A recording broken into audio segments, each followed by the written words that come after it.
በስም አብን ወልድን መንፈስ ቅዱስን ሓደ አምላኽ አሜን። ፍቁራን አሕዋተይን አሓተይን ለመሆን መቐፀልታ ናይቲ መዓልታዊ ንገብሮ ዘለና ንባብ መዝገበ ሃይማኖት ካብ ቁፅሪ 1174 ክሳብ 1178 ክነንብብ ኢና። ጸሎተ ሰዓታት ቁፅሪ 1174 እቲ ኣብ ናይ ሰንበት ኣኼባ ብፍላይ ከዓ ብመስዋዕተ ቅዳሴ እነኽብሮ ናይ ትስብእትን ስጋዌን ትንሣኤን ፋሲካ ምስጢረ ክርስቶስ በዚ ናይ ሊጡርግያ ጸሎት ሰዓታት ማለት መለኮታዊ ተግባር ኣቢሉ ኣብ ናይ ነፍሲ ወከፍ ዕለት ጊዜያት ምዝርጋሕ ነቲ ጊዜ ክልውጦ ይርከብ። በዚ ስርዓተ ሊጡርግያ ነቲ ከየቋረጽኩም ጸልዩ ዝብል ሐዋርያዊ ማዕዳ ብእምነት ብምፍጻም ትመላእ ጉዕዞ መዓልትን ለይትን ብውዳሴ ኣምላኽ ከም ዝቕደስ ኮይኑ ዝተኣመመ እዩ። በዚ ናይ ቤተ ክርስቲያን ስሩዕ ጸሎት እቶም ምእመናን ናይ ዝተጠምቁ ንጉሳዊ ክህነት ተግባር ይፍጽሙ። እዞም ነዚ ዝፍጽሙ ከዓ ውልደ ክህነት ሰብ ውፉይ ህይወት መነኮሳት ህዝባውያን ምእመናን እዮም። ቤተ ክርስቲያን ባዕላ ብዘጽደቐቶ መስርዕን መልክዕን ዝፍጸም ሊጡርግያዊ ጸሎተ ሰዓታት እምበኣር ብርግጽታ መርዓት ንመርዓዊኣ ባዕላ እተስምዖ ድምፂ ኮይኑ ይርከብ። እዚ ጸሎት እዚ ክርስቶስ ባዕሉ ምስታ ኣካሉ ዝኾነት ቤተ ክርስቲያን ሓቢሩ ናብ እግዚኣብሔር ኣቦ ዘቕርቦ ጸሎት ብቐንዱ እዩ።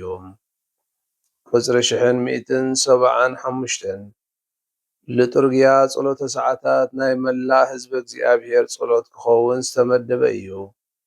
ኣብኡ ባዕሉ ክርስቶስ ቤተ ክርስቲያኑ ገቢሩ ንክህነታዊ ተግባሩ ይቕጽሎ።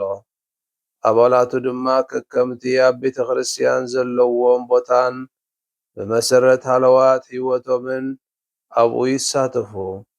እቶም ኣብ ሐዋርያዊ ጉስነታዊ ኣገልግሎት ዝተዋፈሩ ኣብ ጸሎትን ናይ ቃል ስብከት ኣገልግሎትን ክተግሁ ስለ ዘለዎም ኣብ ውፉይ ህይወት ዝተጸምዱ እውን በቲ ናይ ወፈያ ህይወቶም ህያባትን ጸጋታትን ምእመናን ከዓ ብዝከኣል መጠን ኣብኡ ይሳተፉ። ብሰናብትን ዓበይቲ በዓላትን ድማ ትቐንዲ ወገናት ጸሎት ሰዓታት ብፍላይ ዘሰርክ ብሕብረት እሞ ኣብ ቤተ ክርስቲያን ዝድገም እንተኾይኑ እቶም ጓሶት ነፍሳት ከረጋግጹ ኣለዎም። ምእመናን ህዝባውያን እውን እንተኾኑ ወይ ምስ ካህን ኮይኖም ወይ ከዓ ንሓድሕዶም ተጸዋዊዖም ወላ እውን ብውልቂ ጸሎተ ሰዓታት መለኮታዊ ተግባር ከብጽሑ ክተባብዑ ይግባእ። ቁፅሪ 1176 ኣብ ኣኸባብራን ኣፈጻጽማን ሊጡርግያ ጸሎተ ሰዓታት ኣፍካ ምስቲ ዝጽሊ ልብኻ ከም ዝሳነ ምግባር ጥራሕ ኣይኣክልን። ናይ መንፈስ ሊጡርግያ ዓሚቝ ርድኢትን ናይ ቅዱስ መጽሓፍ ፍልጠትን ብፍላይ ናይ መጽሓፈ መዝሙር ምልከትን ኣድላይ እዩ።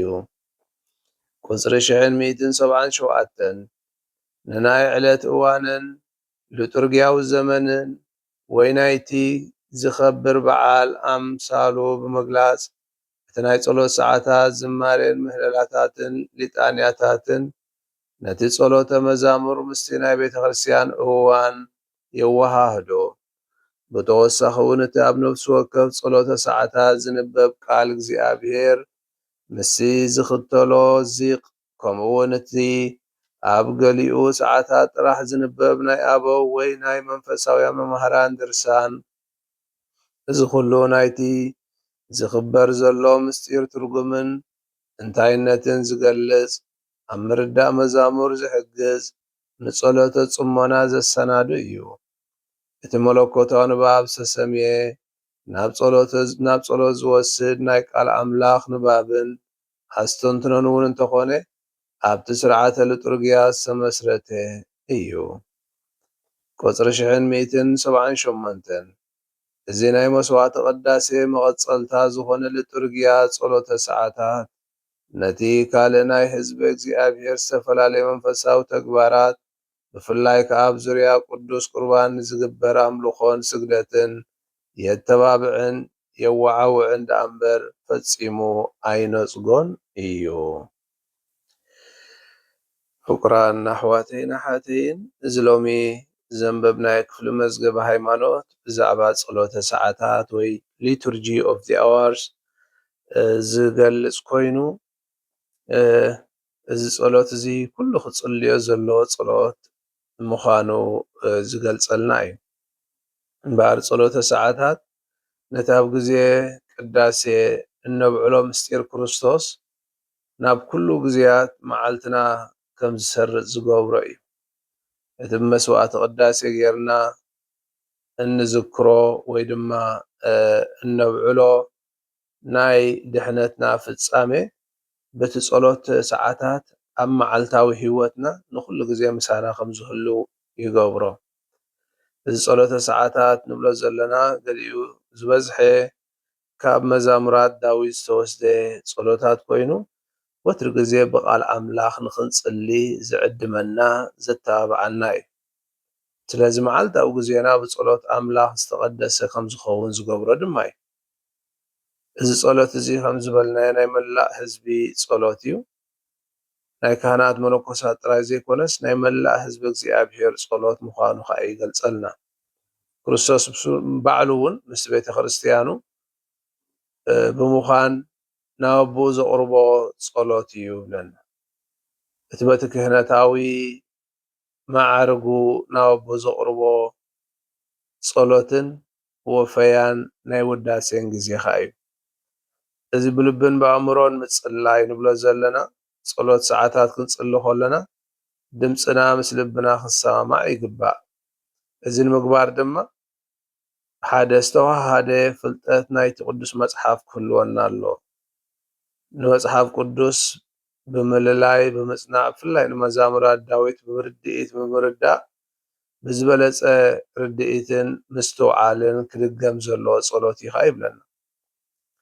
እቲ ትሕዝቶ ናይዚ ጸሎታት እዚ ከዓ መዛሙር ዳዊት ኮይኑ ንባብ ቅዱስ መጽሓፍ እቲ መዛሙር ምስጋና ጸሎት ምህለላን ዝሓዘ እዩ።